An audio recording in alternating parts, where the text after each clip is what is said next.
بسم الله الرحمن الرحيم الحمد لله وكفى وسلام على عباده الذين اصطفى أما بعد فقد قال الله سبحانه وتعالى في كلامه المجيد بعد أن أعوذ بالله من الشيطان الرجيم بسم الله الرحمن الرحيم لقد من الله على المؤمنين إذ بعث فيهم رسولا من أنفسهم يتلو عليهم آياته ويزكيهم ويعلمهم الكتاب والحكمة وإن كانوا من قبل لفي ضلال مبين.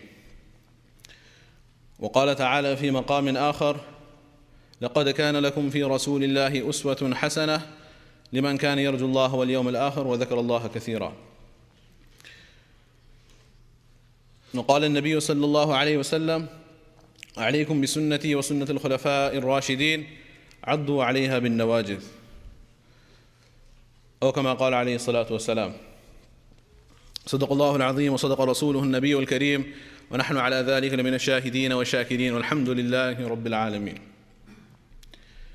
My dear respected brothers, elders and sisters in Islam, Assalamu alaikum wa rahmatullahi wa barakatuh.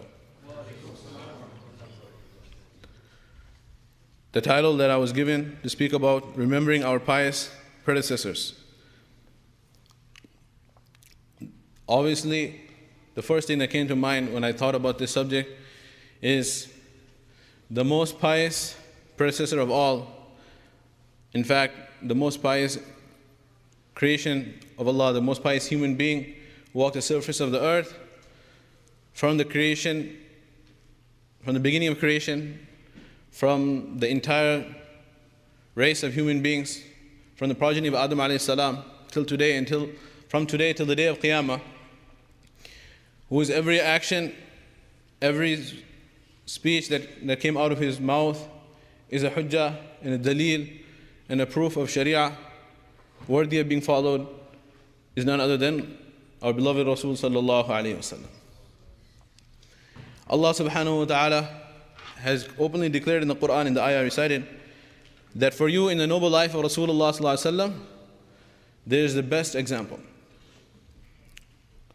For those who hope to meet Allah subhanahu wa ta'ala and receive the reward from Allah subhanahu wa ta'ala and have belief in the day of Qiyamah, and they remember Allah subhanahu wa ta'ala abundantly, for them there is the greatest example of all in the life of Nabi sallallahu alayhi wasallam. Truly, Nabi sallallahu alayhi wasallam was blessed by Allah subhanahu wa ta'ala, and he was given such a jami' personality. Jami' in the sense that as one human being, Allah subhanahu wa ta'ala gave him so many qualities, so many characteristics, that he fulfilled all those jobs, all those duties perfectly. The other ayah recited in front of you, Allah subhanahu wa ta'ala mentioned some of those tasks. Allah subhanahu wa ta'ala says that He has indeed favored the believers. لَقَدْ مَنَّ اللَّهُ عَلَى الْمُؤْمِنِينَ. When He sent amongst them a prophet who recites the ayat of the Quran in front of them. يَتْلُو عَلَيْهِمْ آيَاتِهِ. And what else does this Nabi do? He purifies them. وَيُزَكِّيهِمْ. And وَيُعَلِّمُهُمُ الْكِتَابِ. He teaches them the meaning of the Quran. And He teaches them the wise way of living one's life. That is the way of Sunnah. He teaches them the Sunnah. And they were indeed in open error and ignorance before He was sent amongst them. So these are the tasks that Rasulullah ﷺ was sent with. And He fulfilled all of these tasks at the same time. Rasulullah ﷺ was a da'i ila Allah, invited towards Allah subhanahu wa ta'ala. Allah ta'ala says, إِنَّا أَرْسَلْنَاكَ شَاهِدًا وَمُبَشِّرًا وَنَذِيرًا وَدَاعِيًا إِلَى اللَّهِ بِإِذْنِهِ وَسِرَاجًا مُنِيرًا. O Nabi sallallahu alayhi wa sallam, I have sent you to testify in front of the mankind about the oneness of Allah subhanahu wa ta'ala. And you are a bringer of glad tidings, and you are a warner of the punishment of Allah. And you are invited towards Allah, and you are shining light for the mankind. So Rasulullah sallallahu alaihi wasallam was a da'i invited towards Allah subhanahu wa ta'ala. Rasulullah sallallahu alaihi wasallam was a qari of the Quran. It was upon him the Quran was revealed. He is the one who taught us the qira'at. Rasulullah sallallahu alaihi wasallam was an alim of the Quran, of the tafsir of the Quran. Allah ta'ala Himself says, لِتُبَيِّنَ لِلنَّاسِ مَا نُزِّلَ إِلَيْهِمْ. O Nabi sallallahu alaihi wasallam, it is your responsibility and your task to explain to the people what has been revealed unto them. He is the one who has explained to us the Quran. Every statement of his, of course, is the hadith. Who could have more knowledge of hadith than the one whose speech is the hadith? And he was a great leader from all aspects. In the battlefield, at home, politically, any way of life, any aspect of life, any facet of life you look at, Rasulullah ﷺ was a perfect example. The perfect father, the perfect husband, the perfect leader. And since this is not, I'm not restricted by the title just to Sirah, but all the pious predecessors up to this time, up to our present time. If you look after Rasulullah sallallahu alaihi wasallam, these same fields that Rasulullah sallallahu alaihi wasallam single-handedly mastered, Allah subhanahu wa ta'ala, that was through the fadl of Allah subhanahu wa ta'ala and the grace of Allah subhanahu wa ta'ala. But as the time went on, right from the era of the Sahaba radiallahu anhu ajma'in, we see that different groups of the Sahaba, they specialized in different fields. They are all our elders. All the Sahaba radiallahu anhum, we love them, and to love them is part of Iman. And na'udhu billah, the opposite of love, meaning hate or jealousy of the Sahaba radiallahu anhum, this is a sign of kufr. As Imam Malik rahimahullah under the tafsir of the ayah of Surah Al-Fatah, the last ayah, where Allah subhanahu wa ta'ala says, Muhammadur Rasulullah, والذين معه أشداء على الكفار رحماء بينهم تراهم ركعا سجدا يبتغون فضلا من الله ورضوانا سيماهم في وجوههم من أثر السجود ذلك مثلهم في التوراة ومثلهم في الإنجيل كزرع أخرج شطأه فآزره فاستغلظ فاستوى على سوقه يعجب الزراع ليغيظ بهم الكفار. In this whole ayah, the point I want to highlight only, without going into the whole ayah, Allah subhanahu wa ta'ala says that He allowed the Sahaba radiallahu anhum, who started out as a small band, to become strong and flourish, and gave them victory. Why? So those who have Iman, they can see that and become happy. They should become encouraged. They should gain inspiration from them. And those who are the disbelievers, لِيَغِيظَ بِهِمُ الْكُفَّارِ, when they see the Jamaat of Sahaba, it should create jealousy and anger and hatred in their hearts. So Imam Malik rahimahullah said, as mentioned in Jami' al-Ahkam al-Quran lil-Qurtubi and other tafasir, that whoever has hatred for Sahaba, this is a sign of kufr. From this ayah, he made istidlal. Na'udhu billah, may Allah protect us. So the Sahaba radiallahu anhum, the entire Jamaat, they are forgiven by Allah subhanahu wa ta'ala if they ever made any error also. Allah subhanahu wa ta'ala bless them. So, as I mentioned before, when you had the session of Qiraat, all the Quran comes from Rasulullah sallallahu alaihi wasallam, the knowledge of Quran. So among the Sahaba, Abdullah ibn Mas'ud, Ubay ibn Ka'ab, and Zayd ibn Thabit radiallahu anhum, they specialized in the ilm of Quran. Other Sahaba radiallahu anhum, even, for example, one beautiful example are the Abad al-Khamsa. Abad al-Khamsa are the 5 Abdullahs. 5 Abdullahs. Abdullah ibn Mas'ud radiallahu anhu, Allah subhanahu wa ta'ala gifted him the knowledge of fiqh. He had such a deep knowledge of fiqh that when Umar radiallahu anhu sent him to Kufa, he told the people of Kufa in the letter that I'm sending you such a teacher that I'm in greater need of him than you are. But this is how I'm showing preference to you over my own self, by sending you this great man. So benefit from him and respect him. This is the great Abdullah ibn Mas'ud radiallahu anhu. Then he's the Imam of Fiqh, Abdullah ibn Abbas radiallahu anhuma, the great Sahabi, Imam of Tafsir of the Quran. Allah subhanahu wa ta'ala gave him so much knowledge. When he was a young child in the time of Rasulullah sallallahu alaihi wasallam, he made khidmah of Rasulullah sallallahu alaihi wasallam. He served Rasulullah sallallahu alaihi wasallam one whole night and prepared for Rasulullah sallallahu alaihi wasallam the water for tahajjud. When Rasulullah sallallahu alaihi wasallam came out and he saw the water was ready, he asked, who has brought the water from the well and prepared it for me to make wudu for tahajjud? And when he learned it was Abdullah bin Abbas, the dua came out from his heart, that Allahumma faqihhu fi d-din wa 'allimhu ta'wil. Oh Allah, give him the understanding of deen and give him special understanding of tafsir. So that is why all the Sahaba, they agree that he had the most knowledge of the Quran and tafsir. And tafsir. This same Abdullah bin Mas'ud who I mentioned, Imam al-Fiqh, he says that Wallahi, ma nazalat fi Qur'ani ayatun إلا وأنا أعلم في من نزلت وأين نزلت ولو أعلم أحدا أعلم بكتاب الله مني تناله المطايا لأتيته. That I swear by Allah, there is not a single ayat in the whole Quran but that Allah subhanahu wa ta'ala has not given me the knowledge of where it was revealed and why it was revealed. And if I had the knowledge that there is someone in the world living anywhere who has more knowledge of the Quran than me, and if it was possible to reach him, I would undertake the journey immediately. But he finally admits, Na'am tarjuman al-Quran huwa ibn Abbas.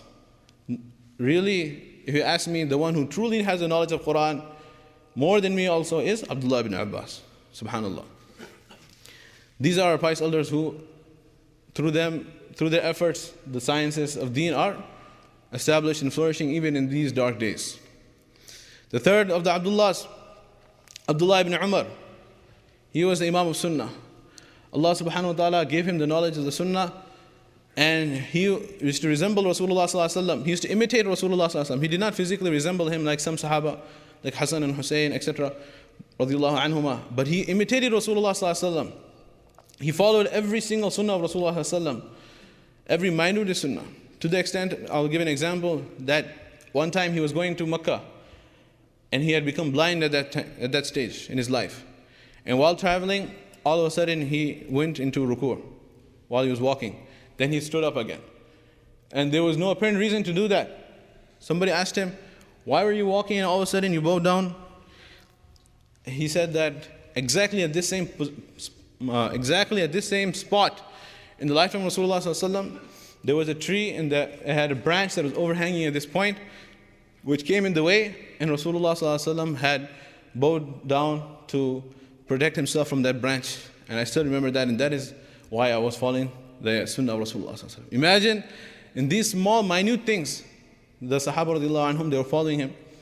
So what about the major Sunnah and Mu'akkidah, Ghair Mu'akkidah, and the basics of Islam? Forget the Sunnah, the Fara'id that we are living out, that we very well know is necessary, and we'll be questioned about them on the Day of Judgment. And that is three. Abdullah bin Mas'ud in fiqh, Abdullah bin Abbas in tafsir, Abdullah ibn Umar in sunnah, then Abdullah ibn Amr ibn al-As in zuhud and taqwa. He was such a great Zaid, the one who took out the love of the world from his heart. Zuhud does not mean ليس الزهد ألا تملك شيء ولكن الزهد ألا يملكك شيء. ليس الزهد ألا تملك الدنيا ولكن الزهد أن الدنيا لا تملك. That's what they say. That zuhud does not mean that you should not own anything of the dunya, but the true zuhud is that the dunya should not own any part of your heart. I'll repeat that. Zuhud is not that you do not own anything of the dunya. Allah tamlik ad-dunya. That you don't own the dunya, you are completely penniless, you don't have any money in your bank account. MashaAllah, this is a true Zahid. That is not the case. A Zahid is the one that the dunya does not own any part of his heart. So this was the Abdullah ibn Amr ibn al-As, the one who had Rasulullah sallallahu alaihi wasallam had to actually kind of debate with him in order for him to reduce the amount of Sawm he wanted to fast. He wanted to fast every single day of his life. Rasulullah sallallahu alaihi wasallam had to argue, try to convince him that no. Then he said, fine, every other day. And that is the deal that he made. Similarly with the amount of tilawah and Quran and dhikr that he used to make. It is unbelievable. These are the great Imams of Taqwa and Wara'. Abdullah ibn Amr ibn al-As radiallahu anhuma, he's among them. And then we have number 5, Abdullah ibn Zubayr, the great Mujahid. Allah subhanahu wa ta'ala blessed him. He was such a great general. He fought in so many battles, and Allah subhanahu wa ta'ala gave him victories upon victories. And for a brief period of time, he was also the Amir al-Mu'mineen. He had the Khilafah. So these are the great pious predecessors from among the Sahaba radiallahu anhum. Allah subhanahu wa ta'ala blessed, of course, the Khulafai Rashidin and the Ashara Mubashara, the 10 companions who are guaranteed Jannah. What I always say is, we are so cut off from our glorious past. We are so far away from them, from Rasulullah sallallahu alaihi wasallam, from the Sahaba radiallahu anhum, that we do not even know who are the Ashara Mubashara. We do not even know who are the Azwaj Mutahharat, who are the wives of Rasulullah sallallahu alaihi wasallam. And we know everyone else. If you're asked about characters on TV, sports, and different sport events, all the different players for different teams from all different types of sports. We know all of them, their names, their records, etc. Minute details of their lives, of movie stars. We are up to date with that. But when it comes to the Sahaba radiallahu anhum ajma'in, when it comes to the ulama of the ummah, we are so ignorant. And that is why the first step is to learn who they are, to know about them, know about their great sacrifices. Then only after that we will begin to appreciate them. Then we can begin to have love for them in our heart, and then that love will, inshallah, help us follow them, and inshallah will eventually allow us to be raised up with them on the Day of Judgment. The very famous hadith of Rasulullah sallallahu alaihi wasallam, narrated by Anas bin Malik, he says, جاء عربي إلى رسول الله صلى الله عليه وسلم فقال يا رسول الله متى الساعة. One Bedouin, he came into the Masjid Nabawi, and all of a sudden he blurted out a question, Ya Rasulullah, when is the Day of Judgment? And the Sahaba radiallahu anhum, they actually loved it when these Bedouins used to come. Why? Because they had adab and respect for Rasulullah sallallahu alaihi wasallam. And they used to be afraid of asking different questions. They used to most of the time be humble and quiet. Especially after Allah subhanahu wa ta'ala revealed the Quran, in the Quran, يا أيها الذين آمنوا لا تقدموا بين يدي الله ورسوله واتقوا الله إن الله سميع عليم يا أيها الذين آمنوا لا ترفعوا أصواتكم فوق صوت النبي ولا تجهروا له بالقول كجهر بعضكم لبعض أن تحبط أعمالكم وأنتم لا تشعرون. O those who believe, do not raise your voices over the voice of Rasulullah sallallahu alaihi wasallam, and do not speak to him loudly the way you speak loudly to one another. What will happen? All your amal will be invalidated. You will lose everything you have earned in your life, وَأَنْتُمْ لَا تُشْعِرُونَ, and you will not have any knowledge. You won't even know what's happening, what you have lost. So after this ayah was revealed, Abu Bakr and Umar, the closest people to Rasulullah sallallahu alaihi wasallam, they also, when they used to go to his house, they used to knock softly with the fingertips.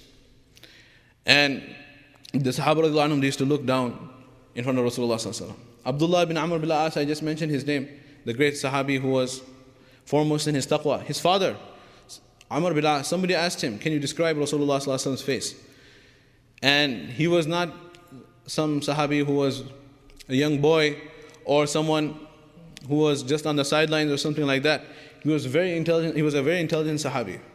He was one of the greatest geniuses of the whole Arabian Peninsula, from the time of ignorance, Jahiliyyah, and after Islam also. He had a great political mind, and he did a lot of services for Islam, the conqueror of Egypt. He said, so this is a great military strategist, a great general, a great commander, a brave individual. He says that, actually I cannot describe Rasulullah's face. So he said, no, you were a Sahabi, you entered into the full Islam, in fact, before the Fath Makkah. So you spent time with Rasulullah sallallahu alaihi wasallam. How can you not describe him? He said that I had so much awe and ru'b from Rasulullah sallallahu alaihi wasallam that I never really truly gazed at his face for an extended period of time where I could remember his features. I just remember that his face was radiant. Only Abu Bakr and Umar radiallahu anhuma used to sometimes raise their faces and look at him and smile. So that is the attitude the Sahaba had with Rasulullah sallallahu alaihi wasallam. But these Bedouins, they used to come into the masjid and say, Man minkum Muhammad? Who amongst you is Muhammad sitting here? That means that Rasulullah sallallahu alaihi wasallam did not have his own throne. If he was sitting on his big throne, there was no reason for anyone to ask that question. The way he was sitting would have identified that he is the leader. He would be sitting in a circle with them. They would say, this is Rasulullah sallallahu alaihi wasallam. And the way they would act in that insolently sometimes out of ignorance, or not because they're not aware of the etiquettes, then it would be interesting for the Sahaba to see how the Prophet interacts with them, how he responds, and they will get to learn many things. So he comes in and he says that when is the day of Qiyamah? So Rasulullah sallallahu alaihi wasallam, the Sahaba all knew, whoever had knowledge of the Quran knew. Allah subhanahu wa ta'ala says that inna sa'ata atiyatun akadu ukhfiha. The day of Qiyamah is surely coming and I have hidden its exact hour. The hour is hidden, no one knows. Jibreel alayhi salam doesn't know. Jibreel alayhi salam asked Rasulullah sallallahu alaihi wasallam, when is the day of Qiyamah? What did the Prophet sallallahu alaihi wasallam say? Mal mas'ul anha bi'a'lam min as-sa'il. The one who is being questioned, he has no more knowledge than the one who is asking the question. Meaning, I know that I don't know the answer, and I also know for a fact that you, despite being the leader of the angels, do not know the day of Qiyamah also. So I'm not only at the same time showing that I don't know the day of Qiyamah, I'm also making it aware to everyone else that you also don't know when is the day of Qiyamah. So this person, he didn't know that, so he asked him. So Rasulullah sallallahu alaihi wasallam said, مَا عَدَّتَ لَهَا. You are asking boldly, when is the day of Qiyamah? I ask you in return, what have you prepared for that day? Why you are so boldly asking, when is the day of Qiyamah? What have you prepared for that day? So here he said, ما أعددت لها من كثير صدقة ولا صوم ولكني أحب الله ورسوله. O Rasulullah, this is the frank, honest answer of the Bedouin Sahabi radiallahu anhu.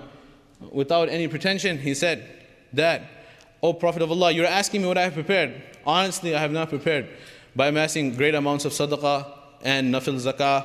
Nafil zakah is sadaqah. And so I'm fasting and salah and nafil salah into my account. But what I do have in my heart is I love Allah and His Rasul. So Rasulullah sallallahu alaihi wasallam said, if that is the case, al-mar'u ma'a man ahabba yawm al-qiyamah, that a person, he'll be raised with whom he loves on the day of judgment. So a person will be raised with whom he loves on the day of judgment.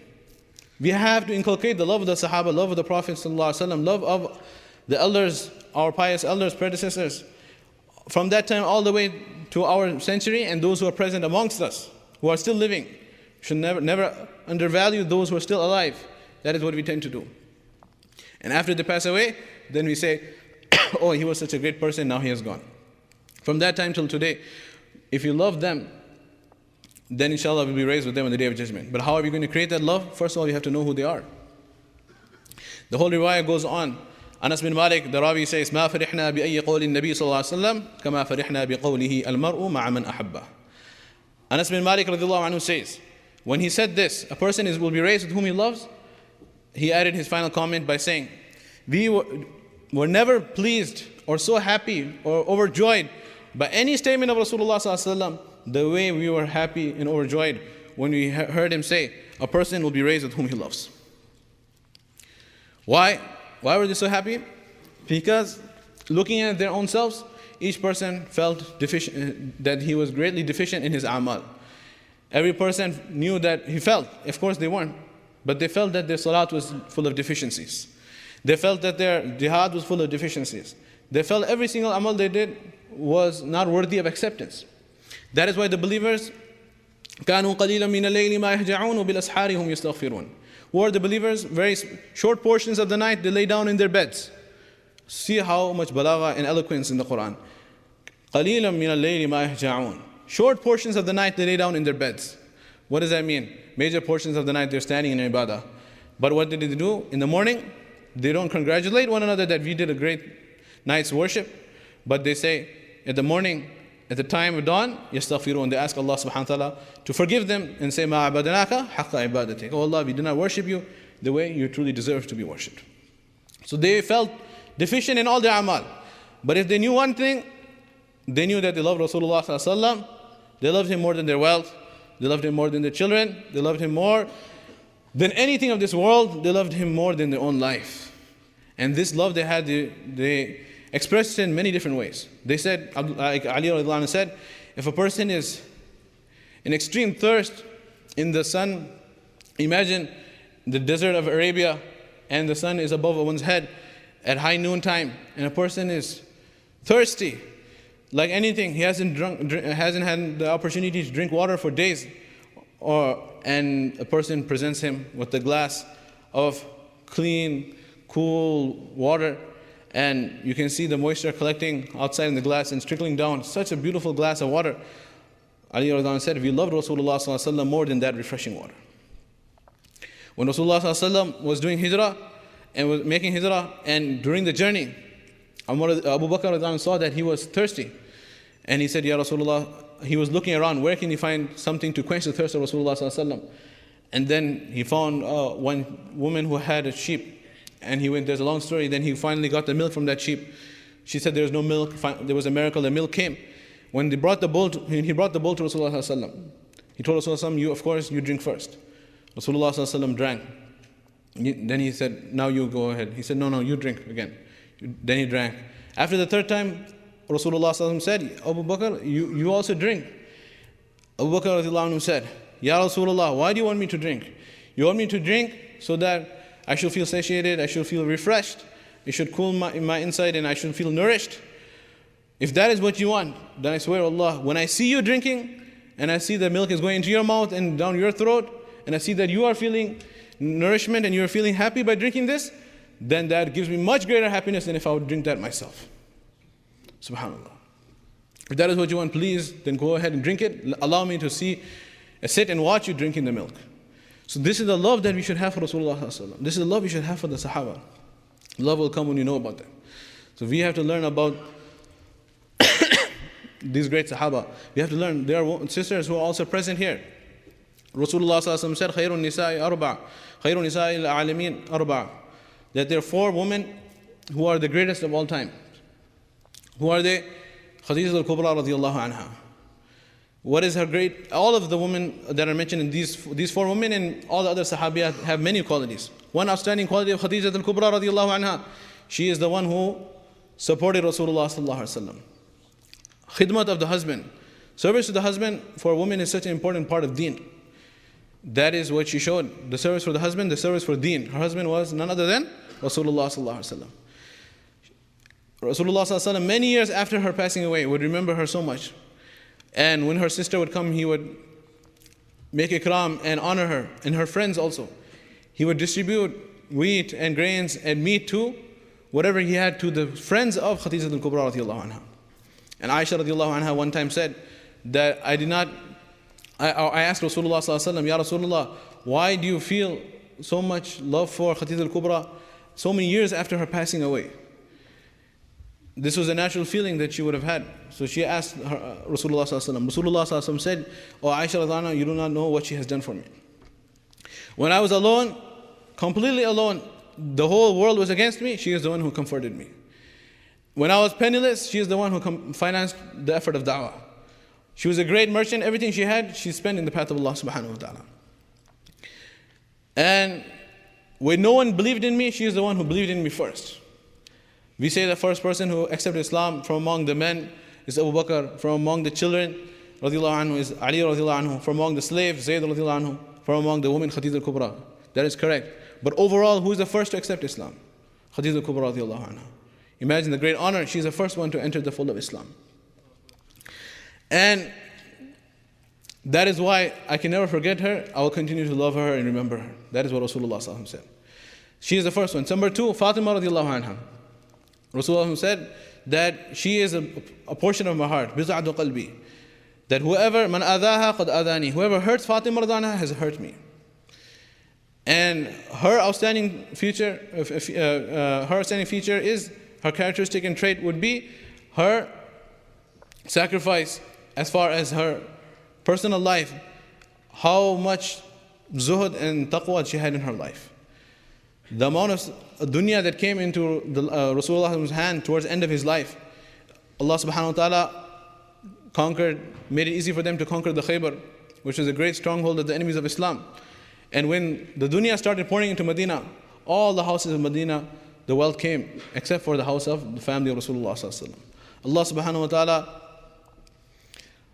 showed Rasulullah sallallahu alaihi wasallam that he should not allow this dunya to come into his own house. So that no enemy of Islam ever could say that this purpose of zakat is that Rasulullah sallallahu alaihi wasallam started this zakat, or he ran his government in such a way to benefit his own family. When Rasulullah sallallahu alaihi wasallam used to come back from any journey, he would first come to his daughter's house. One time he came and he saw that the curtains, there were beautiful curtains in the window. Fatima radiallahu anha knew that he was coming, so she put some beautiful curtains in the window, and she put some silver bracelets on the hands of Hassan and Hussein radiallahu anhuma. So when Rasulullah sallallahu alaihi wasallam came, he saw them, he saw the curtains, beautiful curtains in the window, he turned his face away and went home, without coming into the house. Fatima radiallahu anha was so upset by this that she started crying and she tore all the curtains. She broke those bangles and she repented, and she invited Rasulullah sallallahu alaihi wasallam again. And Rasulullah sallallahu alaihi wasallam, when he was asked why he turned away, he said, "It hurt me so much to see this dunya glittering in the house of the Prophet of Allah, the slave of Allah." And imagine the difficult life Fatima radiallahu anha lived. From another example, and then I'll move on.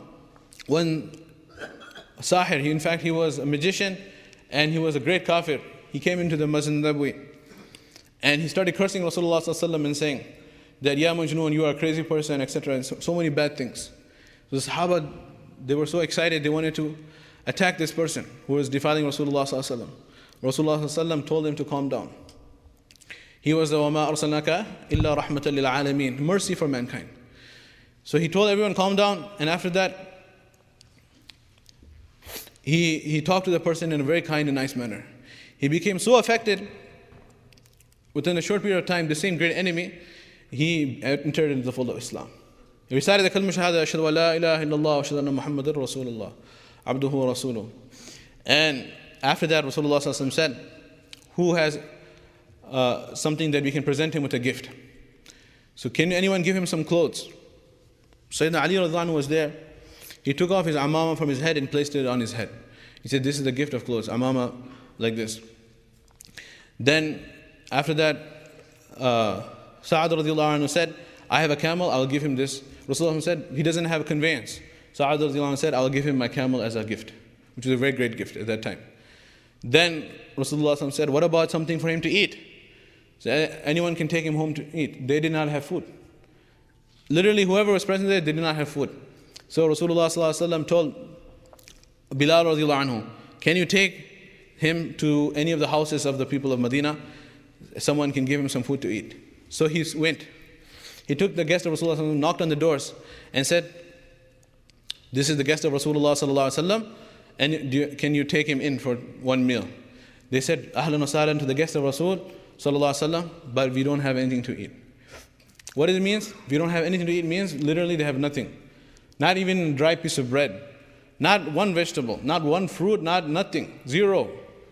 Then he went to the next house, third house, fourth house, several houses. Finally came to the house of Fatima radhiyallahu anha. When they came there, she said, I also have nothing to eat whatsoever at home. But then she started crying. She said, this is the guest of Rasulullah sallallahu alaihi wasallam. How can I let him go back? I'm hungry, empty-handed. So she thought, what can she do? The only thing she found was that what she was wearing, her own scarf, which was long, and she wrapped her head around. She wrapped it around her head, and it was perhaps slightly longer than what she required, minimum requirement to cover her hair. So she cut that, and she took out of a portion, and she said, "Take this to that Jew who has a lot of grain, and give this as rahan, as a guarantee by him that the Fatima bint Muhammad wants to borrow some grain." So Bilal radhiyallahu anhu was also shocked, but he had to follow instruction. So he took that piece of garment, went to that Jew and said, Fatima bint Muhammad is giving this garment as a guarantee that she will pay back some grain from you, that she wants to borrow from you. That Jew then he gave some grain. It was corn. He brought that corn back to her. She grinded the corn and made flour and add water and kneaded the dough and baked it and brought firewood, made a fire, and made cornbread. Then she gave that cornbread to that person. And when that person who was observing the whole thing, he was right there all along, he began to cry once again. And he said that some of this bread you can keep it for your family also because you don't have anything to eat. And then she said, no, we have cooked this only for you as you are the guest of Rasulullah. This is what we mean when we talk about simplicity of life of Fatima radhiyallahu anha. This was the extreme sacrifice at home that was made in the family of Rasulullah sallallahu alaihi wasallam. لا نريد منكم جزاء ولا شكورا إنما ندعمكم لوجه الله. As Allah Ta'ala mentioned in Surah Al-Dahr, Insan. We are only feeding you for the sake of Allah subhanahu wa ta'ala. We do not want any jazakallah khair, any thanks from you. So this was Fatima radhiyallahu anha. Then, moving on, who's the next woman? Rasulullah sallallahu alaihi wasallam mentioned 4 women. Khadija al-Kubra, Fatima radhiyallahu anha, and Asiya. This is the wife of Fir'aun. Right? Her greatest quality is istiqamah, steadfastness on deen, despite extreme hardship from her husband. Women, they complain sometimes, they come to the imam or other people and they say that my husband is a tyrant and he did this and that. And we have, unfortunately, this is society we live in, we have domestic abuse even among the Muslim Ummah. So this is a fact of life. Many times this is what I always tell them, that no matter, okay, fine, I'll listen, your husband is very abusive, okay, maybe so. But I'll tell you one thing for sure, he cannot be more abusive than Fir'aun. Fir'aun is the greatest tyrant ever, the worst dictator ever. People say that Hitler and Stalin, or these were great dictators and great killers. I don't know if this is true, this statement which is attributed to Stalin, that if you kill a person, it is a great tragedy, or a great murder happened. But if you kill 1 million, it is a statistic. So, 1 million died, 2 million died. It loses its sense when you talk in such large numbers. And that is what he did with all the people in the Soviet Union. So that is nothing. Stalin is also not even anywhere near close in zulm to Fir'aun. Imagine, the child is born, newborn baby, has never had the opportunity to hurt anyone, totally innocent, and he is ordering them to be killed, snatched from the hands of their mothers and killed. يَقْتُلُونَ أَبْنَاءَهُم. They used to kill your children, O Bani Israel, and they keep the women alive to use them. Subhanallah. This was the great zalim. And his wife, when she entered the fold of Islam, this person was killing all of these children, and he's killing off whole populations of people. Imagine the zulm he meted out, the oppression on his own wife. He beat her mercilessly, he tortured her, but she held on steadfast to deen. وَضَرَبَ اللَّهُ مَثَلًا لِلَّذِينَ آمَنُوا امْرَأَةَ فِرْعَوْنَ. Allah subhanahu wa ta'ala has given an example for the believing woman of the wife of Fir'aun. إِذْ قَالَتْ رَبِّ ابْنِ لِي عِنْدَكَ بَيْتًا فِي الْجَنَّةِ. When she was finally in the last portion, when she was being tortured for a long period of time, and she was close to her death, and she was hung up, and she was crucified, that time she said that, "O Allah, I ask from you that build for me a palace in Jannah, which is very near to you. Rabbi ibn li, O Allah, build for me baytan fil Jannah, such a house which is near you in Jannah. And save me, وَنَجِّنِي مِن فِرْعَوْنَ وَعَمَلِهِ. Save me from Fir'aun and his actions, and save me from the qawm al-zalimin." Allah subhanahu wa ta'ala accepted her dua and took her ruh away from her and eased her pain. So she is an example of steadfastness in the face of hardships. And then Maryam bint Imran, she is an extreme example of chastity and modesty and remaining pure from all types of sins, all immoral acts. So these are the example for the woman. Moving on, then Allah subhanahu wa ta'ala has blessed us with ulama and mashayikh all throughout the times. As I said in the beginning, Rasulullah ﷺ was a Jamia personality. He was such a comprehensive, superhuman being from Allah subhanahu wa ta'ala had selected as a Nabi, the Khatam al-Nabiyyin, that he managed everything perfectly. But afterward, the different elders from the Ummah, they took different jobs, and they did that. So we have the great ulama, the great scholars. And coming down into our century, till our century, if you come down, you'll see examples. For example, I'll take one, Mawlana Anwar Shah Kashmiri rahimahullah. He dedicated his life to the study of hadith. Allah subhanahu wa ta'ala had blessed him with a photographic memory. And he had memorized all the Sihah Sitta, all the books of hadith. So much so that one beautiful example is when he traveled to Egypt one time. He was there in Qahira, and in the library he found one book. He took it out, Nur al-Idah wa Najat al-Arwah, one book of fiqh. He liked it very much. So he asked the people there, "Can you give me a copy of this? I want to take it back to Dawah or India." So then they said that, "No, this is a very rare manuscript, you can't take it. Written by Ali Ashur-Bulali." So he said that, "Okay, fine, no problem." And he sat down right there, he opened it from the beginning, and he began to read. He read through the whole book one time, then he traveled back to India, and he sat down and he wrote it down. SubhanAllah. Just by reading it once, Allah subhanahu wa ta'ala had gifted him with that memory that he captured the whole thing. So there are such great ulama and who did the effort of ilm, who preserved the knowledge of hadith of Rasulullah sallallahu alaihi wasallam. Then there were great ulama who did وَيُزَكِّيهِمْ. As Rasulullah sallallahu alaihi wasallam was a great muzakki, there were ulama who were involved in the effort of tazkiyatun nafs, purification of the soul.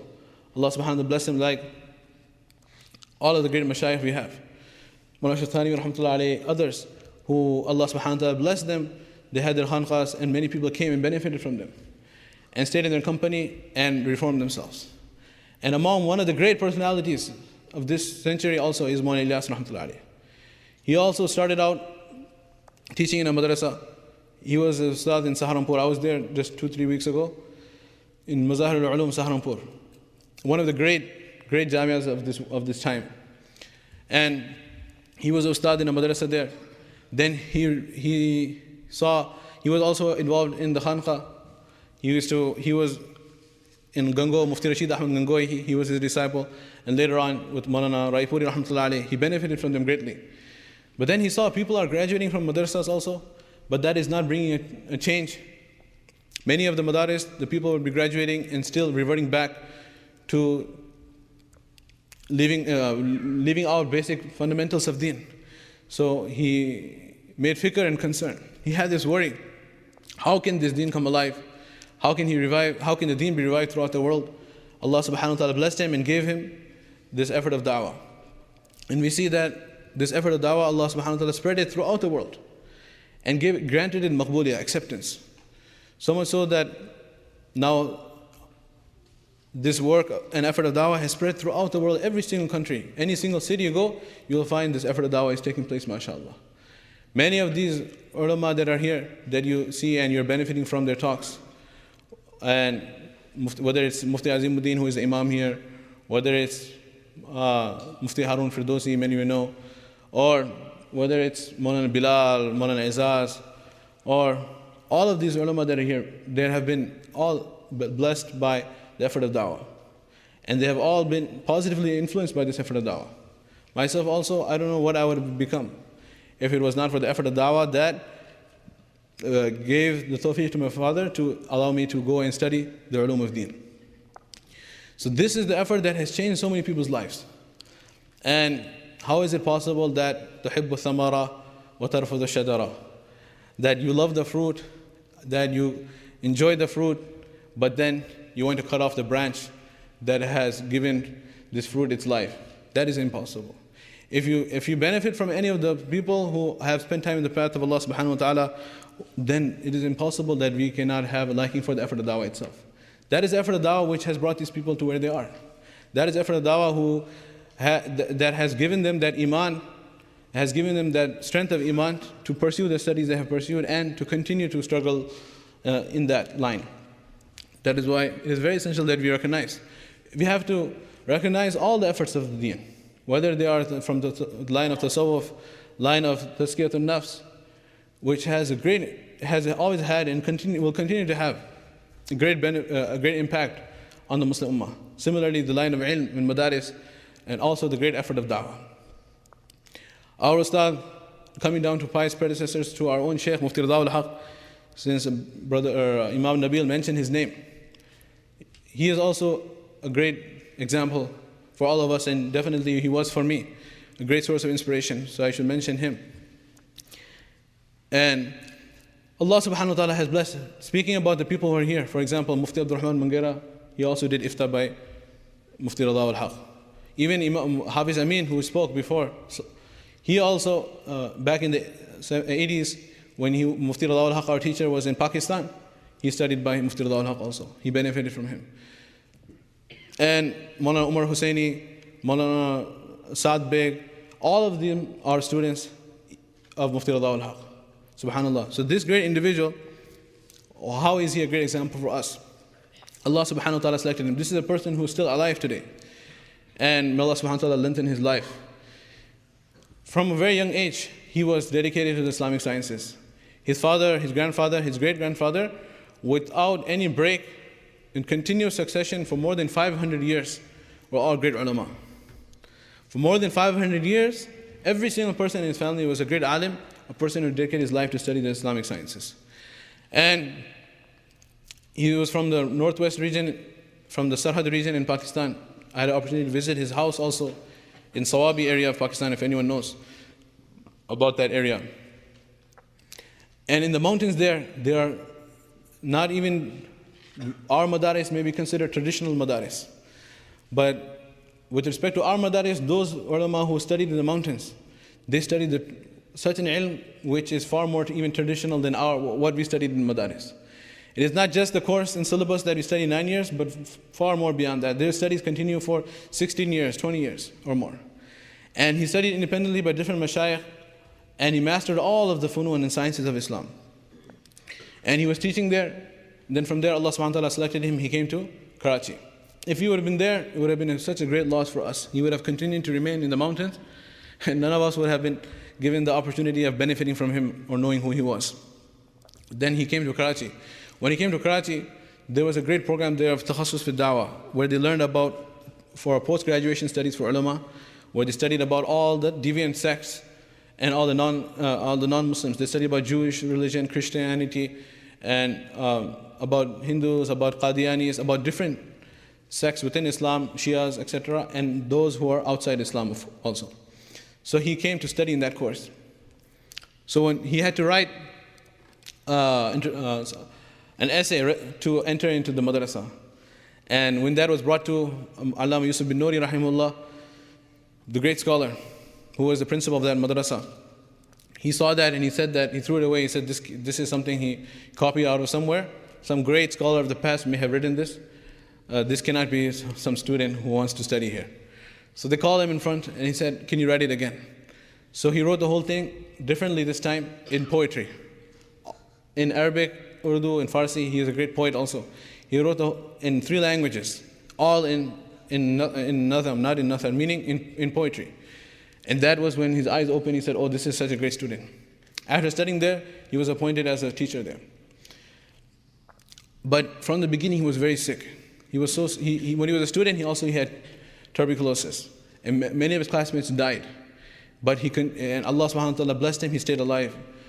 That is why when some of our students, when he used to get sick or something and we would not come to class, he would get so upset.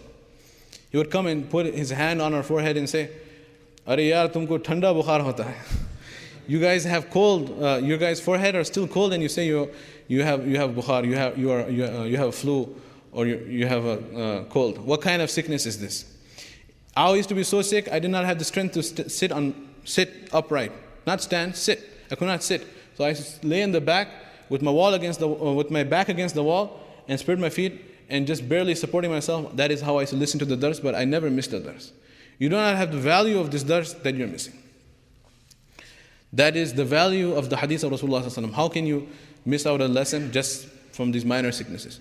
That's what minor, in his eyes it was minor. Really, even if it was major, he would consider it minor, because looking at his own sacrifice, of course, anything compared to him would have been minor. So he was so sick, he could not teach 8 hours a day. His throat would get dry. And his chest was still not in good condition. So that's why the principal said that, okay, you can only teach 2 hours. So what are you going to do the remaining hours, 2 or 3 hours a day? So why don't you go into the Darul Ifta? The Darul Ifta is where we do the Mufti training course. And the questions that will come in, you can sit and write the fatwas. So he didn't even study how the Darul Ifta works. Just to give a background, after a person graduates from Alim course, then there is a specialization course in fiqh, which is called the Mufti course, or Ifta course. So there is a syllabus a person studies, the principles of how to give fatwa, how to research fatwa, and how to write fatwa, etc. And part of that is most of the course is actually the training of writing fatwas. Questions come in and you must write answers, 100 answers, 150 answers.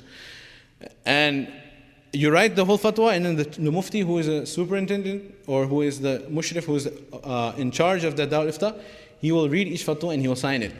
And that will be published as a fatwa of the shaykh. It will not be the fatwa of the student. From the whole 10-page document, 10 pages, the student writes, but in one line, he just writes al-jawab sahih. The one, and then he will write his name. The jawab is sahih. The answer is correct. Al-mujib musib, whatever, there are other words. He just writes that the answer is correct, and then the mufti will sign it. And the whole thing will be published as Mufti's fatwa. The mufti who signed it. Because his standing is what gives value to that fatwa. So when he came there, the other people, some people were jealous of him. This guy, he didn't even do the Mufti course. How the heck did he come and sit in here? Who sent him here with us? And this always happens. So they said, okay. They looked in their files and they found all difficult questions that they couldn't find the answer. They weren't able to solve them. They were piled up on the side.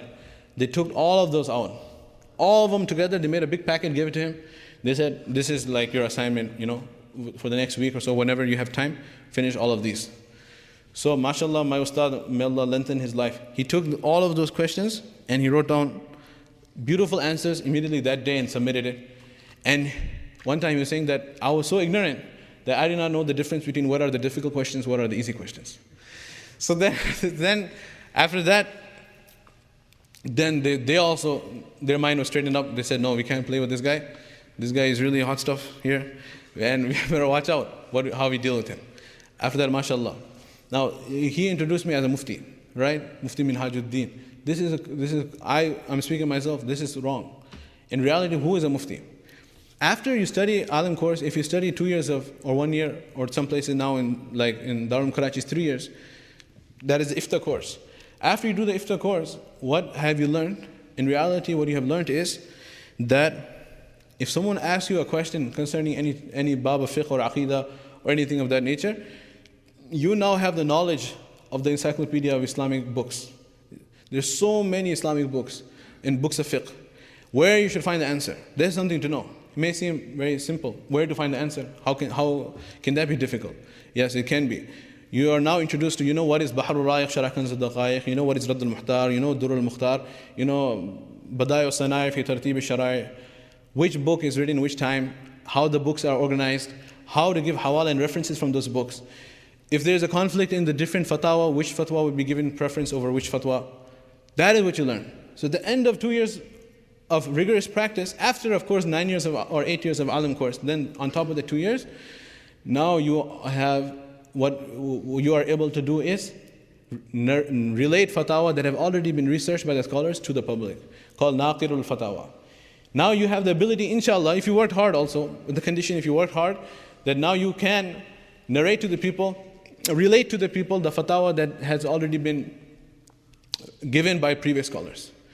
But if you want to be a mufti in the true sense, a mufti in the true sense means completely new masla, a new issue comes about, and you have the ability to make ijtihad. Ijtihad, of course, we don't say the doors of ijtihad are closed. The doors of ijtihad are open for new questions.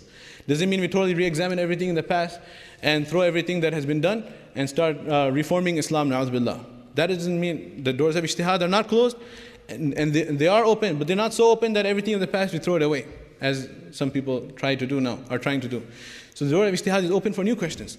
So a true mufti is the one who can totally examine new issues and research them from Quran and Sunnah and ijma of the ulama of the past and from correct qiyas and analogy, and come up with such solutions which will have a standing in the ummah. And other ulama will sign on to it, and then have more stronger weight, and then is worthy of being followed. That is a true mufti. When does a person become a mufti? Then like that. A mufti, he will become a mufti if he works hard, 9 years alim course, and not being lazy. Then after that, 2 or 3 years of mufti course. Then after that, working under the supervision of a great scholar, a true faqihun nafs, who has faqaha in his mind, in his blood. He works under him for about 10 years, minimum. Continuously staying in the suhbah and company of a faqih for 10 years, then a person after that, he can be called a true mufti. Otherwise, not others, but myself, I am just a naqirul fatwa. I can relate for you fatwa from the ulama of the past. So our Ustad Mufti al-Haq, he stayed under the suhbah and the supervision of Mufti Wali Hassan Tonki rahimahullah, the Grand Mufti of Pakistan, right, for 12 years. He continuously worked under him. And then after that, one of his students, Mana Shabir Ahmad Sahab, who is the principal of our madrasa, he invited him to South Africa and he became the Shaykh al-Hadith there. So Allah subhanahu wa ta'ala blessed him. How did I first come to know him? When I came to the madrasa first time. We prayed salah, and then me and my father, we were walking out of the masjid. And then one person, he came up from behind and he grabbed my hand. So I turned around, I didn't know who he was. He said that, can you come to my house right now? So I said that, I didn't know who he was, so I was saying, who is he? Someone told me, no, he's a Maulana, he is a scholar here. So then we turned around, we went to his house. He said, then he brought us inside and told us to sit down. He said, I'll be back in a minute. Then he went away. Then we heard some pots and pans clanking in the kitchen, but we were kind of scared to get up. So we were just sitting there. Then after a while, he brought the tea and sat down and he served us the tea. He mixed the sugar himself and he gave it to us. Speaking about mixing sugar reminds me, this is the ru'ab that they have. Ru'ab means, like I spoke about the ru'ab of Rasulullah sallallahu alaihi wasallam, Amr bin As could not describe his face. Similarly, the ru'ab of the ulama. They say the ulama, some of the scholars of the past, they said, we had so much ru'ab and awe. Awe is a good word. I don't want to say fear. We had so much awe of our ulama that we would be afraid we could not even drink water in their presence. Or we were afraid of the noise created by turning the pages. We had more awe of them than we had of the kings of our time. So this was one time our brother Hafiz Ahmad Sharif, who is also from our madrasa, Darul Zakaria, when he first came also, this is Mufti Sahib's habit. He always brings people to his house and feeds them. Like he grabbed me that first day. So we came to breakfast. He invited me to breakfast, so I was there too. After the breakfast, I asked Ahmad Sharif that, how was the breakfast, everything, you enjoyed it? So Ahmad Sharif said that it was good. I asked him, how was the tea? He said it was good, but it wasn't sweet. I said, no, didn't we put sugar?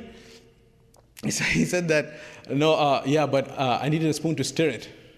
So I said, why don't you just nudge me and say, pass the spoon?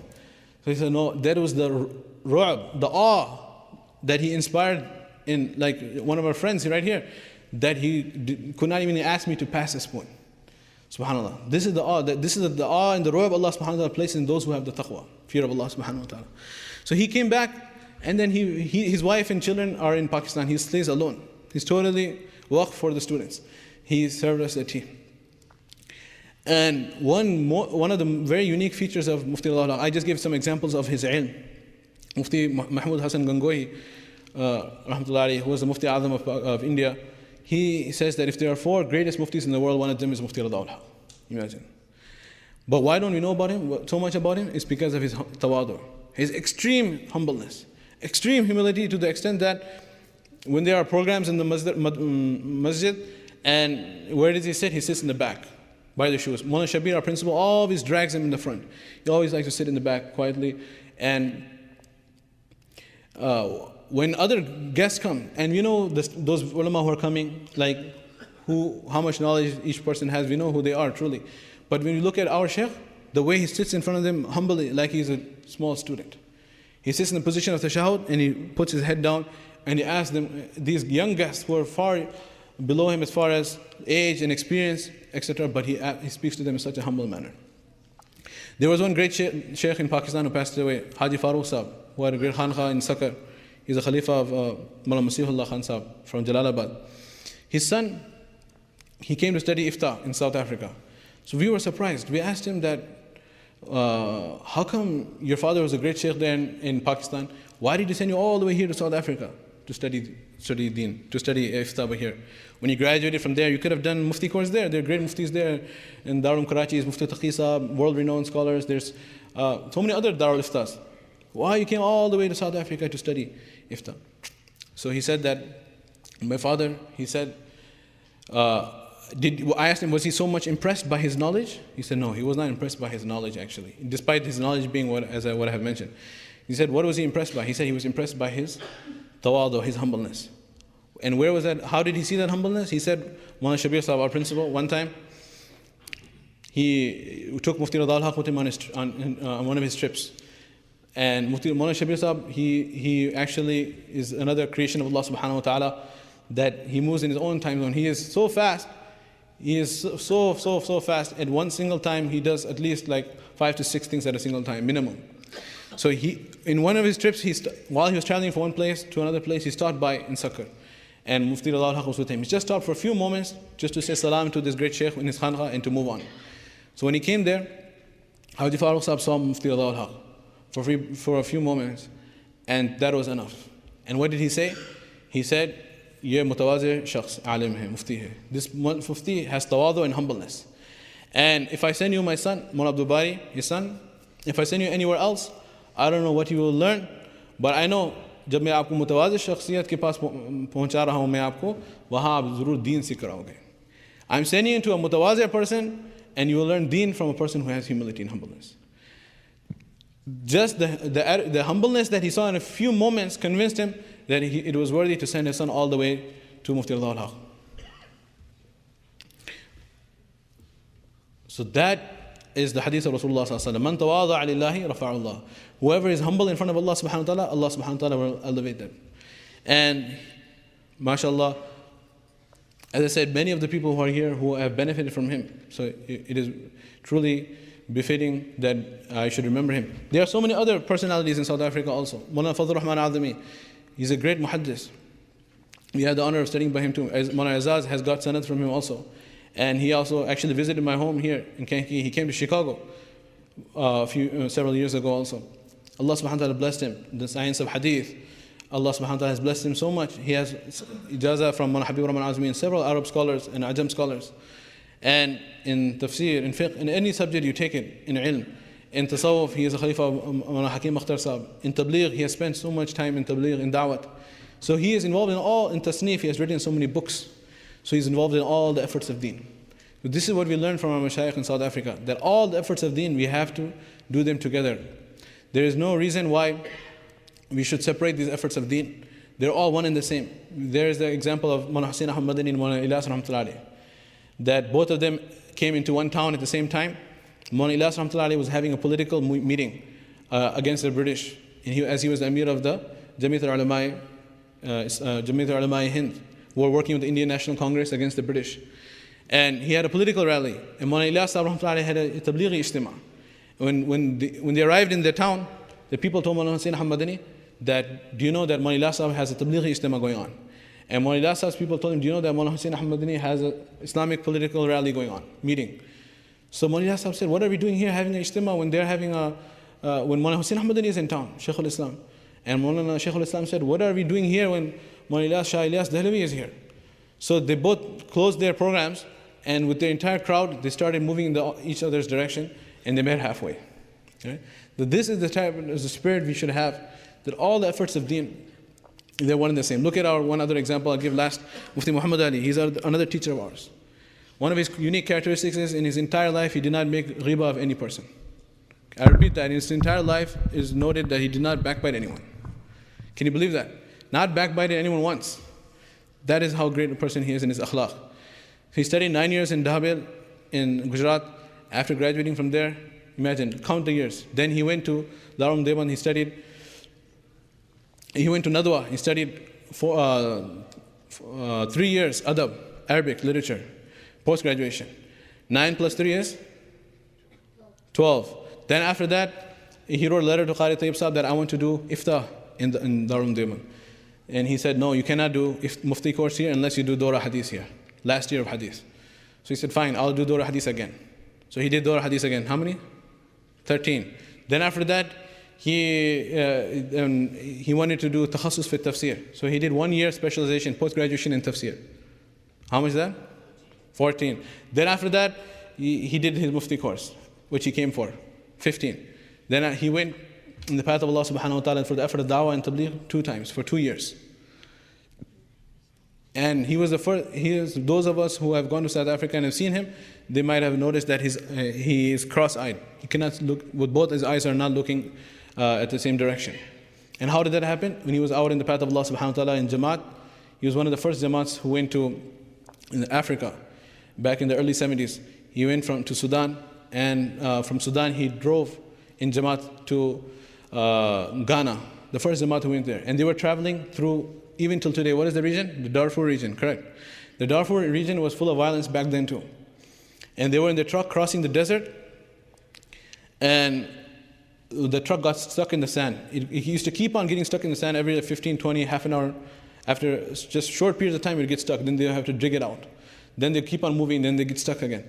And the car got stuck when it was towards Maghrib time, and they were afraid that now it's dark and we're in this dangerous region. And sure enough, after some time, they heard the rifles in the distance, and these hijackers came upon them. And some of them, one of their satis, or who was in the Jamaat, one of their companions became shaheed. And all of their belongings were stolen. And our beloved teacher, Mufti Muhammad Ali Sahib, he was beaten so badly with a whip on his face that he sustained such injuries that affected his vision till today. So these are the sacrifices he made, our elders have made. They're still alive and amongst us. We should truly treasure them, try to learn about them, follow in their footsteps. There are people who have done so much service for the sake of Islam. Every time, whenever I see his face, I remember the great sacrifice that day in the path of Allah subhanahu wa ta'ala in the Jamaat, when he was in Africa, he sustained for the sake of Allah subhanahu wa ta'ala. May Allah subhanahu wa ta'ala make it easy for us also to inculcate the love of these elders from Rasulullah sallallahu alaihi wasallam and the Sahaba and the Sahabiyat, all the way to, well, as I mentioned, the great ulama of Tasawwuf, the great ulama of Jamaat, Dawah, the great ulama of Ilm, Anwar Kashmiri, Ashraf Al-Thanwi, and Mawlana Ilyas rahmatullahi alayhi, and our teachers and mentors and mashayikh of today. May Allah subhanahu wa ta'ala give us the true love of them and true respect for all the efforts of deen. And we should never ever ever have We can only do what we can only participate fully in one perhaps. But we should never ever have any disrespect for the effort of da'wah or for the effort of tasawwuf, for effort of madaris, any effort of deen. We should never have any disrespect in our hearts. We should fully be dedicated to what we can do and have. La ilaha illallah, la ilaha illallah, la ilaha illallah. محمد رسول الله محمد رسول الله